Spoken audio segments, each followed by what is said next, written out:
आजकल अश्विन जी देश में चर्चाएं जो है वो या तो राष्ट्रभक्ति, देशभक्ति, लिबरलिज्म क्या है, लिबरल कौन है, इन तमाम मुद्दों पर चर्चा रहती है। तो आपकी परिभाषा से मैं शुरू करना चाहती हूँ। आपकी किताबें, आप क्या सोचकर लिखते हैं, कैसे इतिहास को, मौजूदा दौर को मिलाकर अपनी कहानियां लिखते हैं, उन सब पर बाद में आएंगे। लेकिन आपकी नज़र में, आपकी सोच में लिबरल कौन है?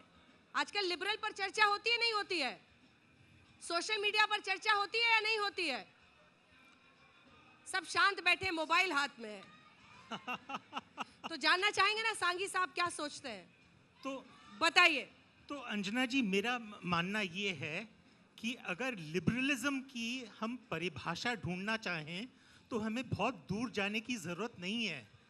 सनातन धर्म बेस्ट जिसे कहते हैं एग्जाम्पल है लिबरलिज्म का। आज के तारीख पे अगर आप देखिए तो जो सनातन धर्म जिसके साथ हम सब पले बड़े हुए हैं, मैं कहता हूँ कि भाई वो पत्थर है, आप कहती हैं वो शिवलिंग है, पर हम दोनों सही हैं।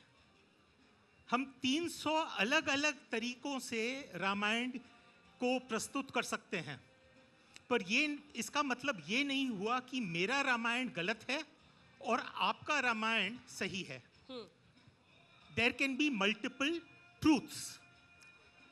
हम एक ऐसे देश हैं जहाँ पर हम कह सकते हैं कि भाई अगर मंदिर है तो उस पे जीसस क्राइस्ट की तस्वीर भी हम लगा सकते हैं। और लेकिन रामायण तो एक ही है। नहीं जी, रामायण जैसे ओरिजिनल जो रामायण हम सब जानते हैं वो है वाल्मीकि। हो सकते हैं, हाँ, तो लेकिन पर उसकी कहानियां भी तो बदलती हैं अंजना जी। जैसे वाल्मीकि रामायण में तो राम सिर्फ मनुष्य हैं, पर जब तक आप तुलसी रामायण तक पहुंचिए तो राम तो विष्णु अवतार हो गए हैं। और अगर आप अद्भुत रामायण देखिए तो उसमें तो जो रावण का वध है वो सीता करती है, माँ दुर्गा का रूप लेके। अगर आप जैन रामायण पढ़िए तो उसमें लक्ष्मण रावण का वध करते हैं।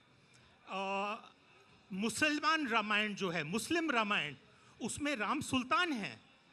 और जो लाव रामायण है जो साउथ ईस्ट एशिया में पढ़ी जाती है उसमें राम बोधिसत्व हैं। तो हरेक ने इस कहानी पे अपना अपना जिसे कहते हैं चिन्ह, अपना अपना रूप छोड़ा है। तो पर ये इसका मतलब ये नहीं हुआ कि मेरा रामायण जो है, जो मेरी कहानी है, वो आपकी कहानी से अलग, या मैं ये नहीं मानना हुआ कि आप कुछ गलत कह रहे हैं। वो 300 के 300 क्या है? मेरा पॉइंट ये है हाँ? कि अगर आप लिबरलिज्म की बात करते हैं तो हम ये एक्सेप्ट करने को तैयार हैं कि कोई भी रास्ता जिसे कहते हैं वो सही है। Everything is truth, everything leads to truth. और ये भारत की जिसे कहते हैं बहुत ही यूनिकनेस है कि वी कैन, जैसे आप ये सोचिए ना कि जैसे बौद्ध धर्म इसी देश में पैदा हुआ, पर हमने क्या किया, हमने बुद्धा को विष्णु अवतार बना दिया। So we can absorb, that is liberalism. ऐसा शोध क्या आपने किसी अन्य धर्म पर किया है?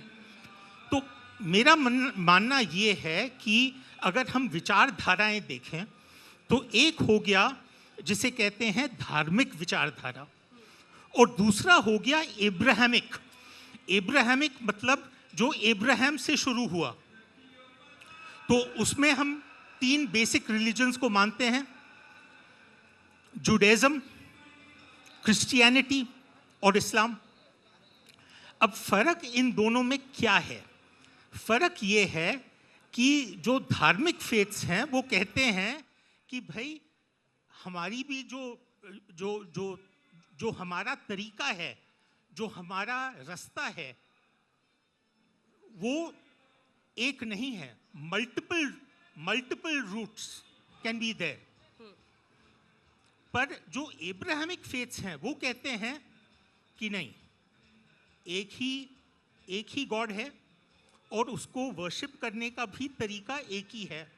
और अगर तुम वो नहीं करते हो तो तुमको जिसे कहते हैं बहुत ही ज्यादा जुल्म झेलने पड़ेंगे।